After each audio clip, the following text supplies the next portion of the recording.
Masa yang mengatasnamakan Aliansi Masyarakat Kaltim berdemo di depan kantor DPRD Kalimantan Timur Senin 4 Mei 2026. Masa menuntut agar DPRD Kaltim menggulirkan hak angket untuk Gubernur Rudy Masud secara terbuka atas kebijakan anggaran fantastis renovasi rumah jabatan kepala daerah. Ketua DPRD Kaltim dari fraksi Golkar, Hasanuddin Masud, yang merupakan kakak dari Gubernur Kaltim, bilang DPRD sepakat membawa hak angket ke sidang paripurna merespon tuntutan warga. Tanpa dukungan fraksi Golkar, keputusan disetujui mayoritas fraksi, yaitu Gerindra, Demokrat, P3, PKS, PAN, Nasdem, PDIP, dan PKB, dan akan dibawa ke paripurna.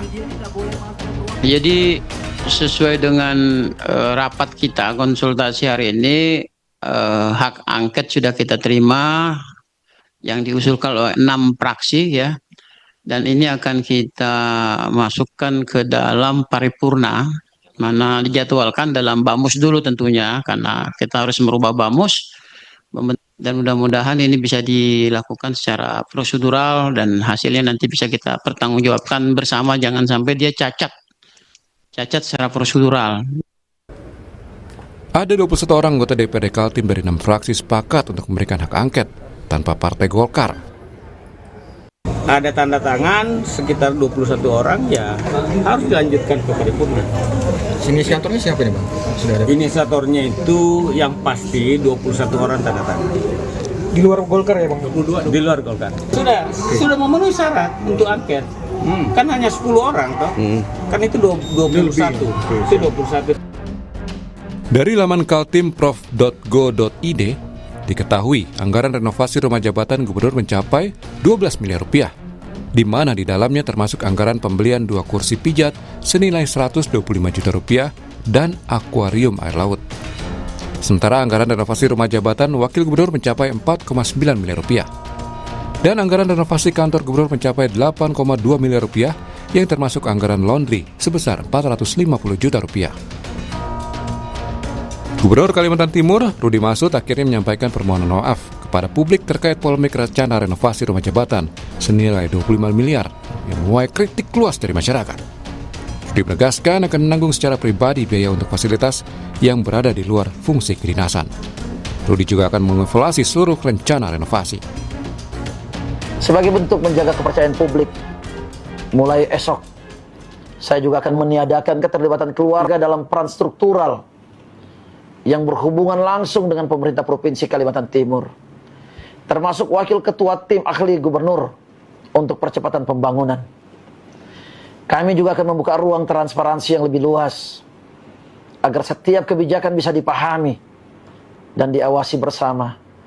Masukan dan kritik yang disampaikan masyarakat saya terima sebagai bentuk kepedulian dan cinta terhadap Kalimantan Timur. Sementara itu, pengamat politik Yunarto Wijaya menilai untuk disetujui lolosnya penggunaan hak angket hingga akhirnya dibentuk pansus masih perlu perjalanan panjang. Kuncinya ada di fraksi Golkar sebagai pemegang kursi terbanyak. Apakah mereka siap menggunakan hak angket menyelidiki Gubernur Kaltim yang merupakan kader Partai Golkar? Nah, kalau kita lihat ada hambatan pertama. Jadi betul sudah lolos menjadi usulan, tapi untuk disetujui menjadi hak angket dan kemudian menjadi pansus, itu dibutuhkan 3/4 anggota DPRD yang hadir. Nah, di sini ada problem nih. Ketika kita hitung dari 55 kursi DPRD, itu dibutuhkan berarti 42 kursi untuk kemudian memenuhi syarat 3/4 atau 75%. Nanti baru kemudian dari 2/3 yang hadir itu harus menyetujui. Nah, kalau kita hitung nih Mbak, dari 55 kursi, problemnya itu adalah kalau anggota Golkar semuanya tidak hadir, itu tidak memenuhi syarat. Karena Golkar ada 15 kursi. JIT, jadi pemenang pertama.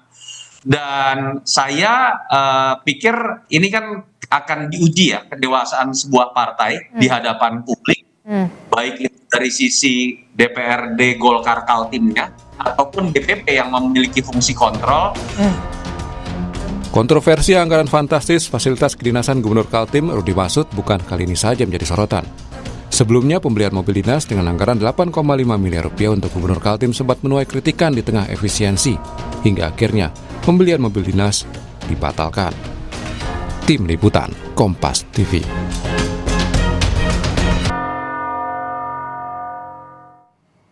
Usulan hak angket terhadap Gubernur Kaltim Rudy Masud dinilai bisa lolos dengan dukungan Partai Golkar yang punya kursi terbanyak di DPRD Kaltim. Golkar sudah menyatakan sikap tidak setuju. Apakah ini masih bisa berubah atau kemudian malah usulan hak angket hanya tinggal sekedar harapan semata? Kita akan ulas bersama dengan anggota Komisi 2 dari DPR RI dari fraksi Partai Golkar sudah bergabung bersama kami melalui sambungan daring. Ada Pak Ahmad Irawan, kemudian juga ada anggota DPRD Kaltim dari fraksi PKS, ada Pak Subandi, dan juga ada analis politik yang juga merupakan Direktur Eksekutif Parameter Politik Indonesia, Mas Adi Prayitno. Selamat pagi, Assalamualaikum Bapak-Bapak. Selamat pagi Mbak. Assalamualaikum. Waalaikumsalam warahmatullahi wabarakatuh. Saya ingin ke Mas Ahmad Irawan dulu. Mas Ahmad Irawan, Anda dari Golkar dan kemudian kita tahu Gubernur Kalimantan Timur juga berasal dari Golkar. Apa alasan fraksi Golkar di Kalimantan Timur tidak menyepakati atau tidak sepakat untuk adanya hak angket, justru lebih ke hak interpelasi? Sebenarnya terkait dengan dinamika politik yang ada di Kalimantan Timur, itu sepenuhnya berada di tangan DPD Provinsi Kalimantan Timur. Jadi DPD Partai Golkar Kalimantan Timur memiliki tanggung jawab sepenuhnya dalam mengelola politik di daerahnya. Namun kemudian kami di DPP dan termasuk fraksi Partai Golkar yang ada di Komisi 2 yang membidangi pemerintahan dalam negeri, tentu ikut mencermati dinamika politik yang ada di Kalimantan Timur, dalam hal ini antara Gubernur dan DPRD. Kami cermati secara seksama setiap perkembangan dan dinamika politik yang ada di sana. Seperti itu Mbak. Oke, walaupun memang punya tanggung jawab tersendiri begitu ya untuk Golkar Kalimantan Timur, tapi kan kita tahu Golkar Kalimantan Timur pasti berkomunikasi terkait dengan dinamika ini begitu ya kepada DPP. Nah, apa yang kemudian dikomunikasikan antara Kaltim, Golkar Kaltim kepada DPP Golkar terkait dengan dinamika ini? Apa yang menjadi pertimbangan mereka kemudian hanya mengajukan hak interpelasi bukan hak angket? Kami punya tanggung jawab yang lebih besar dari sekedar perspektif kepartaian. Kami punya tanggung jawab kaitannya dengan stabilitas politik pemerintahan dalam negeri. Kami tidak ingin kemudian dinamika yang ada di daerah kemudian itu memberikan dampak terhadap stabilitas pemerintahan secara nasional. Kita masih ingat dalam memori kita bahwa ketegangan politik dan upaya hak angket yang pernah terjadi di Kabupaten Pati kemudian memberikan dampak secara politik, secara nasional karena sangat eskalatif dan itu di luar perkiraan banyak pihak pada saat itu, dan kami tidak ingin itu terulang kembali sehingga kami menganggap bahwa tidak semua hal harus kemudian diselesaikan secara dengan penggunaan hak angket itu sendiri. Kalau kemudian penggunaan hak-hak lainnya sebenarnya kami anggap sudah cukup gitu. Dan memang dalam perspektif kami bahwa kalau kemudian alasannya kaitannya dengan apa kemudian tadi seperti dalam pengantar sebelum diskusi kita tadi hanya terkait dengan APBD. Sebenarnya APBD itu sejak awal bahwa proses pembahasan APBD tentunya juga melibatkan pihak DPRD, terus kemudian melakukan judicial review atau direview oleh Kementerian Dalam Negeri. Jadi kemudian tidak bisa kemudian kita hanya menyalahkan Pak Gubernur, dari sisi lainnya kemudian pihak DPRD dan kemudian pihak Kementerian Dalam Negeri lepas tangan terhadap persoalan tersebut. Tapi sekali lagi bahwa aspirasi, terus kemudian penyampaian lisan dan pikiran melalui aksi-aksi demonstrasi ataupun penggunaan hak konstitusional DPRD Provinsi Kalimantan Timur itu adalah menjadi domain dari DPRD Provinsi Kalimantan Timur. Tetapi bagi kami anggota Komisi 2 DPR RI itu punya kepentingan bahwa stabilitas politik pemerintahan dalam negeri itu harus terjaga, dan kami menuntut juga pihak Kementerian Dalam Negeri untuk kemudian proaktif dalam melihat dan mencermati, melakukan pendampingan dan pembinaan terhadap pemerintah Provinsi Kalimantan Timur. Apalagi kemudian dalam desain pemerintahan daerah kita, antara pihak pemerintah, eksekutif, dan DPRD itu adalah satu bagian yang tidak terpisahkan satu sama lain. Oke, itu artinya Anda ingin mengatakan ini kolektif kolegial begitu, harus ada juga fungsi pengawasan juga dari DPRD. Tapi kalau kita lihat begitu ya, hal ini mencuat, anggaran ini mencuat kan setelah viral di media sosial. Kalau ini tidak mencuat, ini lolos begitu saja, Pak Ahmad Irawan. Ya itulah yang tadi inti dari pendapat yang kami sampaikan, bahwa apa yang terjadi hari ini di Provinsi Kalimantan Timur adalah tidak terlepas dari kerja bersama antara pihak eksekutif dan pihak legislatif. Tetapi tentu kami tidak mengetahui secara mendalam apa yang menjadi kemudian latar belakang atau motif kemudian persoalan-persoalan yang ada atau alokasi anggaran yang ada di APBD itu kemudian ya tanda kutip seperti DPRD lepas tangan dan kemudian menyerahkan sepenuhnya persoalan tersebut kepada Pak Gubernur. Tetapi sekali lagi bahwa proses fact finding itu mencari kebenaran terkait dengan penganggaran tersebut itu memang perlu, tetapi kemudian Undang-Undang Pemerintahan Daerah kita mengatur satu tahapan, mekanisme bahwa ada kemudian hak-hak yang melekat terhadap DPRD, mulai dari hak bertanya, hak interpelasi, terus kemudian ada hak angket, kemudian hak menyatakan pendapat. Itu kemudian sesuatu yang tentu pertimbangannya berbeda-beda. Kalau hak angket menurut kami juga di DPP itu sesuatu yang mungkin saja itu berlebihan. Oke, jadi menurut Anda untuk hak angket itu berlebihan, cukup hak interpelasi, dan juga Gubernur Kalimantan Timur meminta maaf atas semua kegaduhan yang terjadi sampai kemudian saat ini kondisinya tidak stabil. Saya kira Pak Gubernur tadi telah menyampaikan permintaan maaf dan kemudian berkenan untuk melakukan koreksi terhadap segala kebijakannya. Meskipun sekali lagi bahwa ini adalah proses konstitusional yang biasa-biasa saja, dan kita dalam sejarah perjalanan pemerintahan daerah kita, hak angket terhadap gubernur itu pernah terjadi, hak angket terhadap bupati wali kota itu terjadi, dan tidak semua kemudian hak angket itu berujung pada hak menyatakan pendapat atau kemudian berujung pada pemaksulan, dan bisa saja bahwa proses hak angket itu berujung pada koreksi kebijakan. Kalau kemudian adalah ujung akhir dari proses perjalanan hak angket itu adalah berupa koreksi kebijakan, itulah yang kami anggap bahwa itu tidak perlu, karena kemudian Pak Gubernur tadi telah menyatakan kesediaannya dan permintaan maafnya dan kerelaannya untuk kemudian mengoreksi berbagai kebijakan, terus mengoreksi APBD, terus kemudian mengoreksi keputusan-keputusan politiknya dan membatasi dan menarik garis batas yang kemudian menjadi aspirasi publik di Kalimantan Timur. Oke, saya mau ke Mas Adi Pray. Mas Adi, kalau kita lihat hitung-hitungannya untuk di DPRD ini soal hak angket, Anda melihat apakah ini bisa lolos untuk bisa sampai ke hak angket? Kalau kita melihat soal hitungannya, Partai Golkar menguasai kursi di DPRD, kemudian kita tahu juga tadi disebutkan oleh Pak Ahmad Irawan mengatakan rasa-rasanya hak angket untuk Gubernur Kalimantan Timur ini terlalu berlebihan, cukup hak interpelasi dan juga koreksi kebijakan. Saya kira ada 3 hal, Adisti. Pertama, kalau bicara tentang dinamika di Kaltim ya, tentu yang akan memenangkan voting, kalau betul ini ada voting misalnya, ya adalah soal siapa suara mayoritas yang akan mendapatkan dukungan. Bahwa misalnya kawan-kawan Golkar di DPRD Kaltim itu mayoritas betul, tapi kalau memang mayoritas dari jumlah anggota DPRD di situ misalnya lanjut ini hak angket, ya maka bisa akan berlanjut seperti apa nanti hak angket. Nah yang kedua, ini kan sangat tergantung bagaimana soal komunikasi politik termasuk juga lobby-lobby. Kalau lobby itu dilakukan oleh Golkar misalnya atas nama Koalisi Indonesia Bersatu, ditarik pada koalisi nasional, bukan tidak mungkin suara-suara hak angket yang sudah bermunculan dari DPRD di luar Golkar ini masih bisa dinegosiasikan. Mungkin ada koreksi, mungkin ada komunikasi, ada sesuatu yang diperbaiki yang tidak harus melalui mekanisme.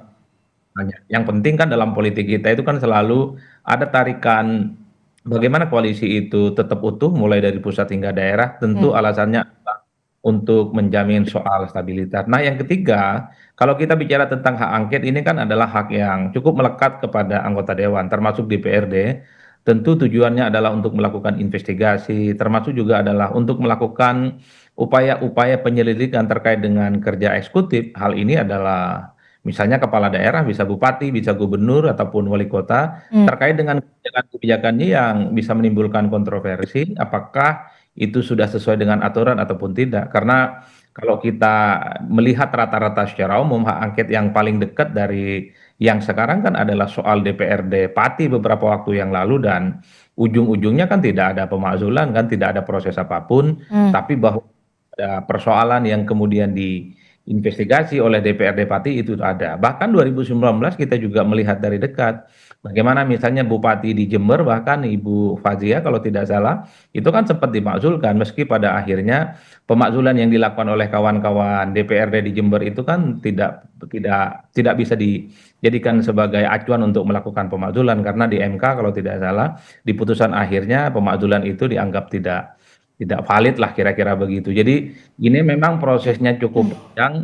Yang paling penting adalah bagaimana lobby dan proses komunikasi politik misalnya yang terjadi antar fraksi, antar pimpinan, terutama yang terjadi pada kawan-kawannya DPRD yang ada di Kalimantan Timur. Dan bahkan ini lobby bisa sampai pusat. Kalau sudah pusat lobby, ya saya kira kawan-kawan di Kaltim DPRD-nya bisa tegak lurus hasil apapun nanti soal bagaimana hasil lobbynya itu. Tapi kalau melihat polanya muncul soal hak angket DPRD ini kan hampir sama. Satu, ada kebijakan yang dinilai kontroversial. Kalau di Kaltim ini adalah banyak sekali.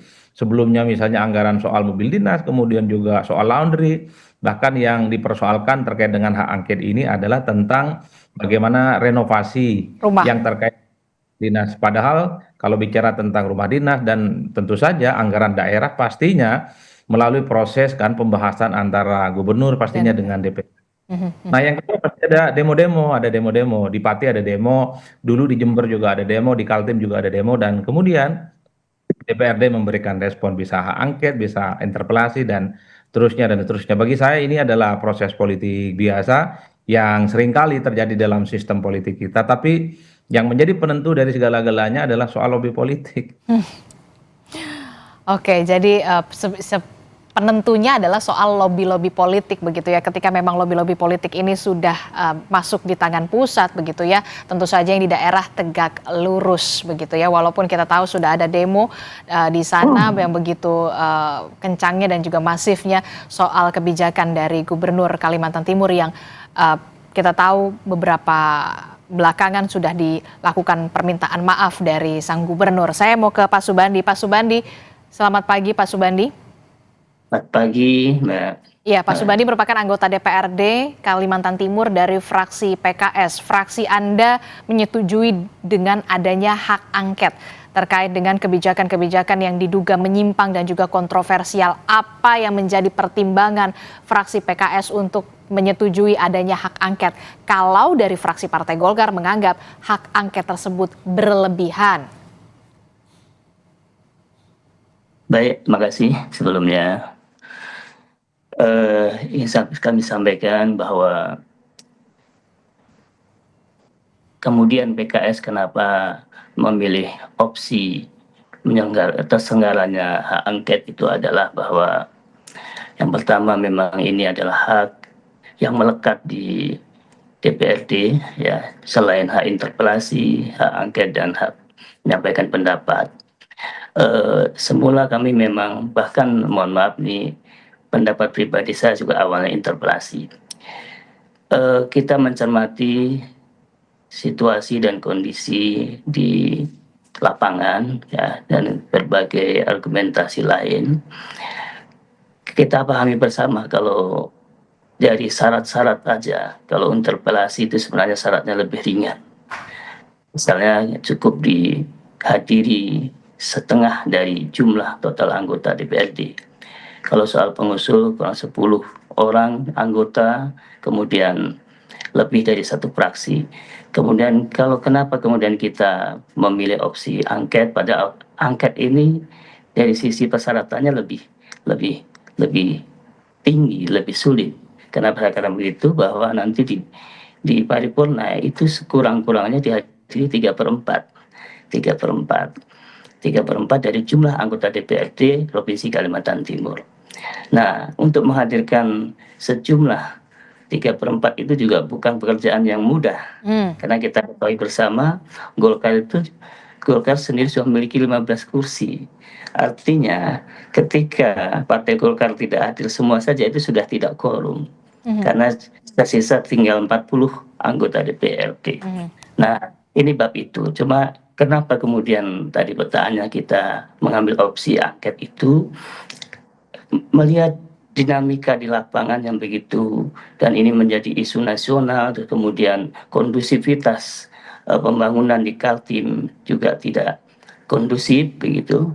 Akhirnya kita memilih opsi angket itu, karena kalau kita awali dari interpelasi, tentunya itu hanya sebatas menggali informasi-informasi apa yang dilakukan oleh eksekutif gitu ya. Kemudian kalau memang ditemukan sesuatu yang dalam tanda petik yang penyelenggaraan pemerintahan daerah itu ada yang perlu didalamin, akhirnya kita harus membentuk angket kembali gitu ya. Itu prosesnya terlalu panjang. Nah, kita milih opsi hak angket itu karena ini cara pertama, ini memang instrumen yang kita miliki yang semuanya kita tidak ada tendensi apa-apa, tidak ada tendensi yang kemudian kita sudah seolah-olah kalau sudah hak angket itu arahnya itu pemakzulan, arahnya itu jauh dari itu. Kita hanya memerankan, kita hanya melakukan fungsi kami selaku DPRD yang dalam ini fungsi check and balancing. Jadi kita hanya fungsi kontrol gitu Mbak ya. Oke, melaksanakan fungsi check and balances sebagai DPRD begitu ya, pengawasan, tapi melihat fungsi DPRD yang check and balances dan pengawasan, saya ingin tahu juga sebelum kasus ini kemudian mencuat dan viral di media sosial, tentu soal anggaran ini kan harus disetujui oleh DPRD, mulai dari anggaran mobil dinas 8,5 miliar, kemudian renovasi rumah dinas sebesar 25 miliar totalnya, kemudian ada juga pos anggaran untuk laundry, angkanya ratusan juta rupiah begitu. Nah, dari DPRD sendiri sebelum akhirnya ini diketok atau disetujui, fungsi pengawasannya, check and balancesnya seperti apa? Tapi jangan dijawab dulu Pak Subandi, temukan jawabannya di Sapa Indonesia Pagi. Sesaat lagi kami akan segera kembali.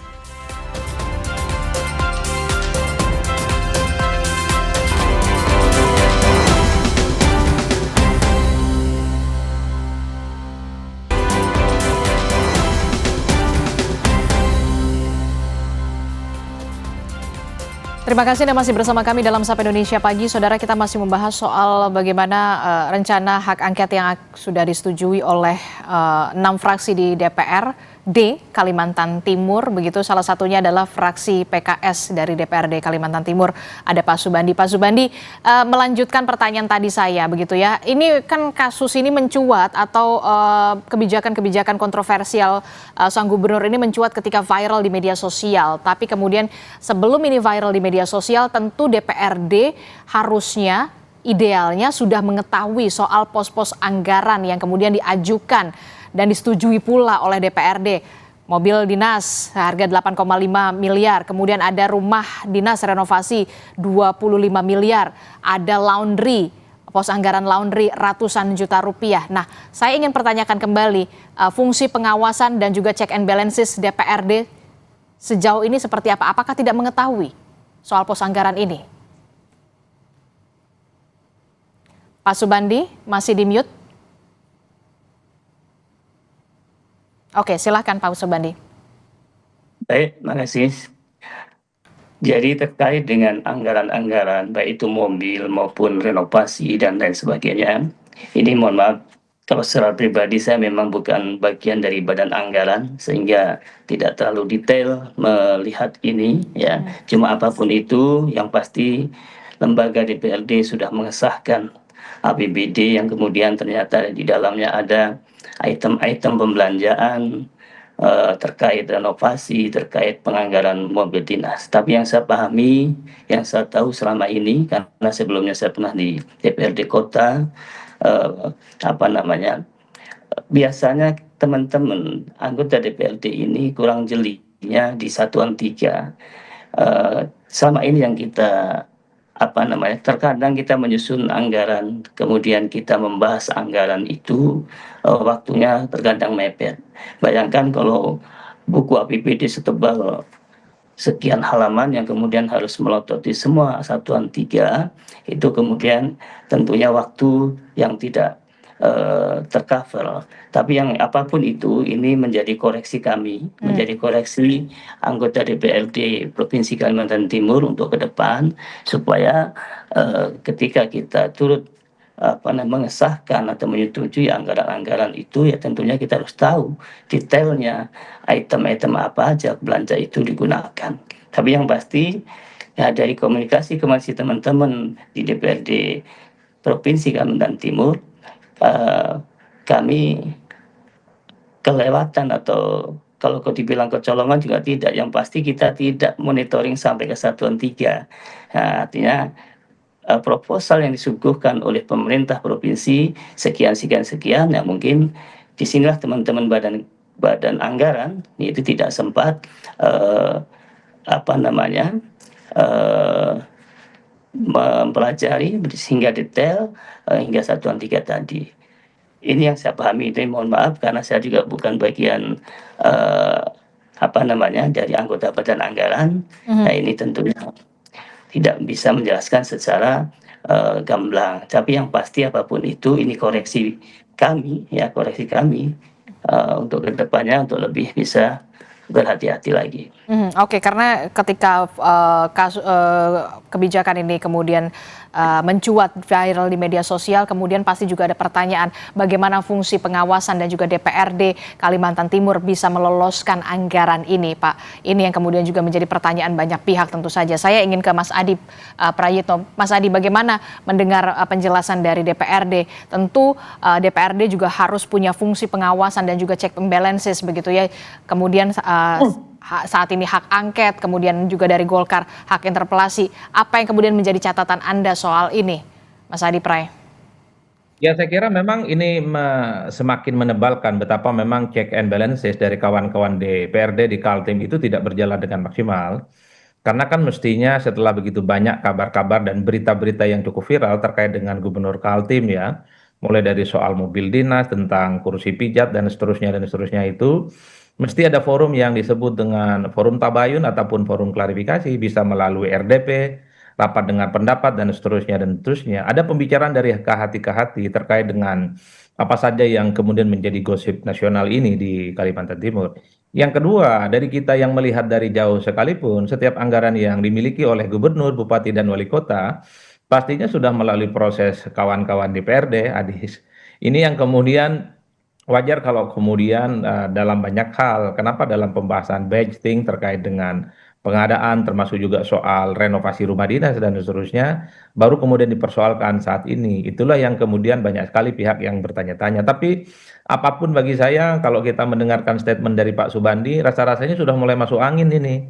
Karena Pak Subandi ini kan bagian dari fraksi yang setuju mungkin dengan hak angket, tapi secara pribadi Pak Subandi terus setuju dengan interpelasi.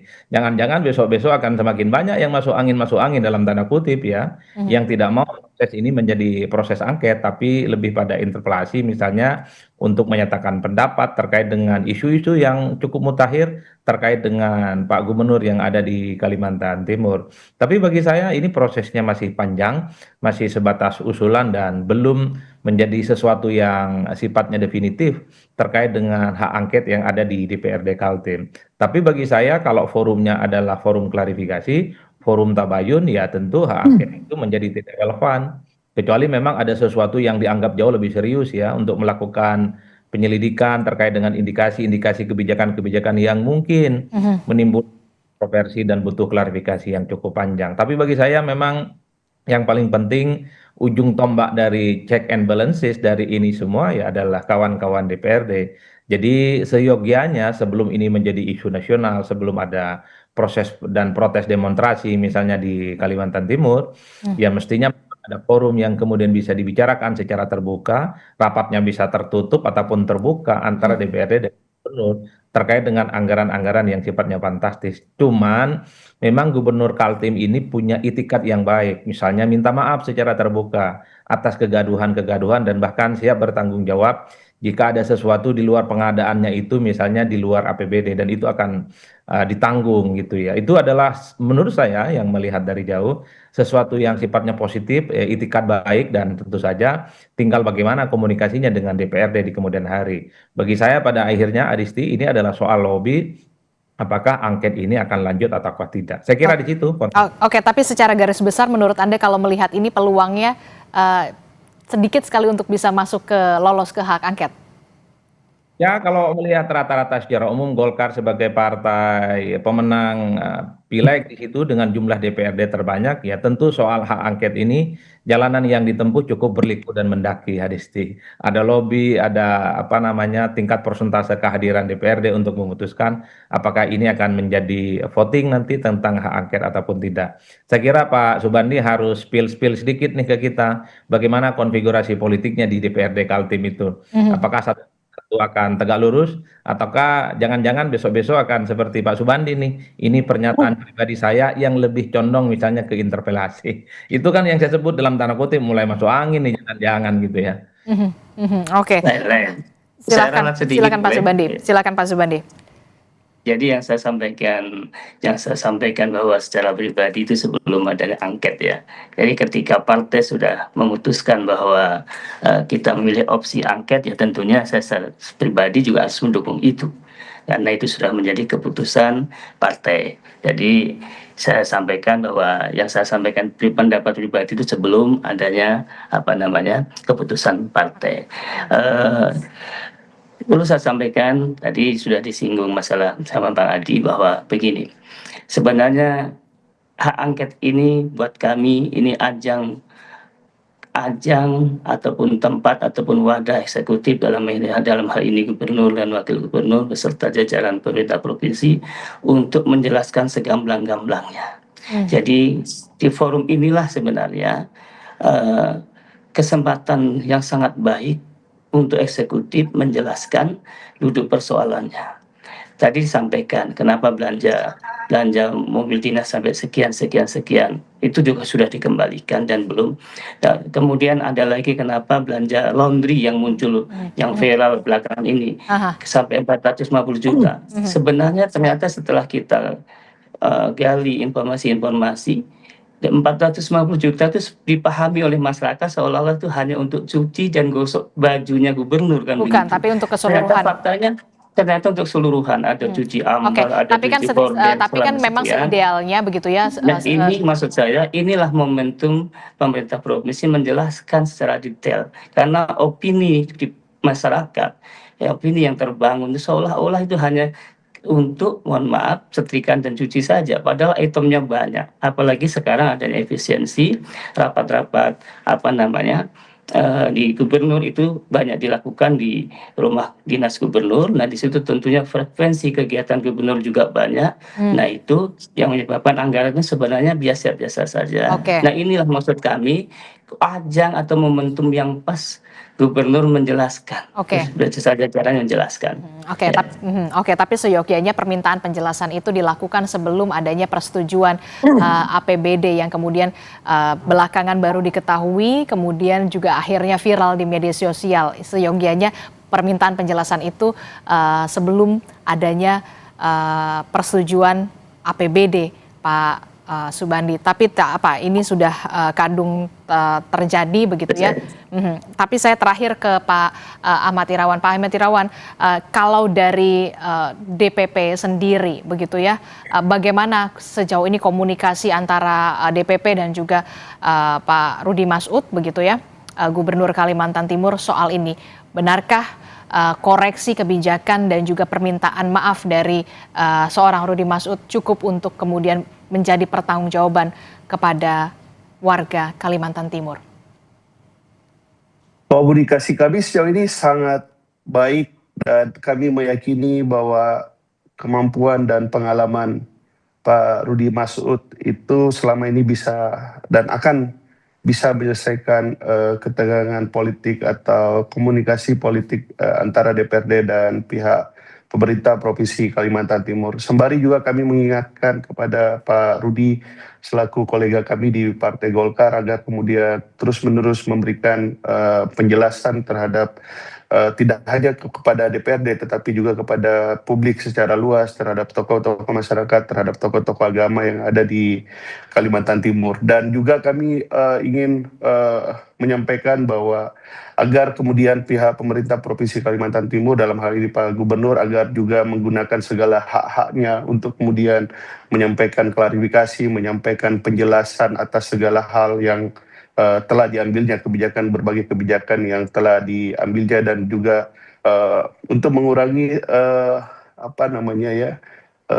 tontonan yang dianggap melanggar common sense publik. Itu yang selalu kami diskusikan bersama Pak Gubernur, dan kami yakin bahwa proses politik yang ada di Kalimantan Timur ini akan selesai dalam waktu dekat, karena memang bahwa segala hal yang dipersoalkan tadi itu yang disebutkan, mulai dari persoalan laundry, Pak Bandit juga telah menjelaskan, kemudian persoalan renovasi rumah dinas juga itu bisa dijelaskan oleh pihak Pemprov Kalimantan Timur, kemudian persoalan mobil juga telah dijelaskan dan kemudian diambil tindak lanjut oleh Pak Gubernur.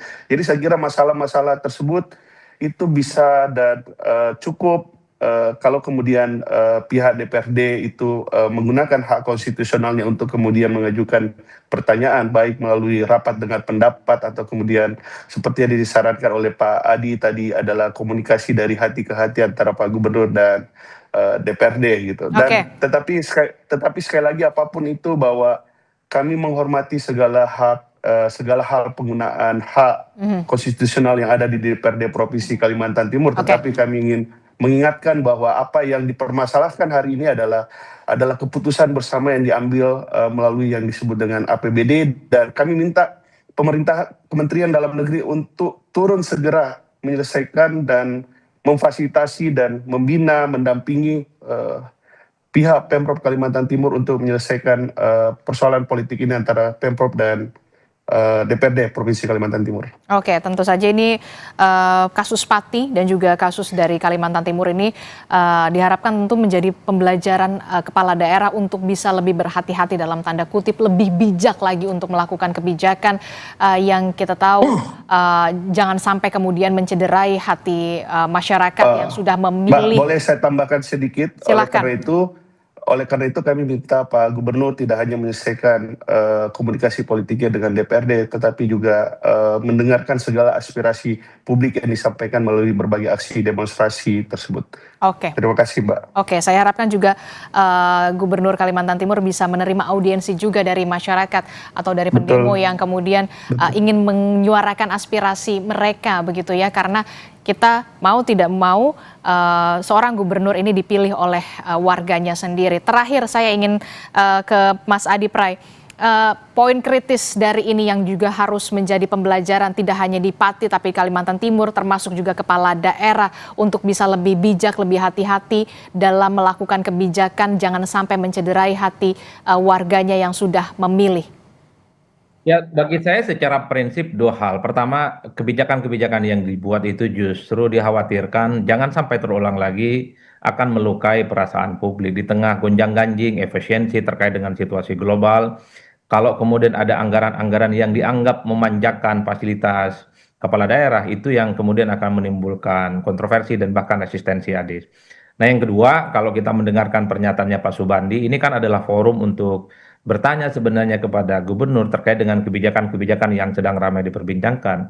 Kalau hanya itu bagi saya nggak perlu interpelasi. Kalau itu tidak perlu angket, ya cukup misalnya RDP. Rapat dengan itu ada gubernur misalnya tinggal tanya panjang kali lebar apa kebijakan-kebijakan yang terkait dengan renovasi rumah dinas, soal atau juga soal rondi. Kalau hanya itu, saya kira forumnya bukan angket, tapi forumnya cukup rapat dengar pendapat dari pagi ketemu pagi. Kalau belum selesai, pagi ketemunya lagi. Tidak perlu misalnya menggunakan instrumen-instrumen yang sifatnya istimewa dan spesial yang sebenarnya cukup melekat kepada anggota dewan. Kan kesannya kalau sudah ada hak angket, ada interpelasi, ini kan hak yang jarang-jarang sekali digunakan oleh DPR. Pasti ada sesuatu yang disebut dengan extraordinary, ada Kegentingan. sehingga hak istimewa ini kemudian dikeluarkan gitu atau digunakan kawan DPRD. Kalau cuma sebatas tabayun, klarifikasi, ingin mengkonfirmasi kebijakan-kebijakan yang dianggap menimbulkan kegaduhan, ya cukup dengan rapat dengar pendapat, tabayun, ya bicara dari hati-hati, selesai bagi saya. Oke, ini juga menjadi pembelajaran bagi seluruh kepala daerah tentu saja. Terima kasih Mas Adi Prayitno telah bergabung bersama kami yang merupakan analis politik sekaligus Direktur Eksekutif Parameter Politik Indonesia. Kemudian juga ada dari anggota Komisi 2 DPR RI dari fraksi Partai Golkar, Bung Ahmad Irayawan, dan juga ada anggota DPRD Kaltim dari fraksi PKS Pak Subandi. Terima kasih Bapak-Bapak. Assalamualaikum, selamat pagi, sehat selalu.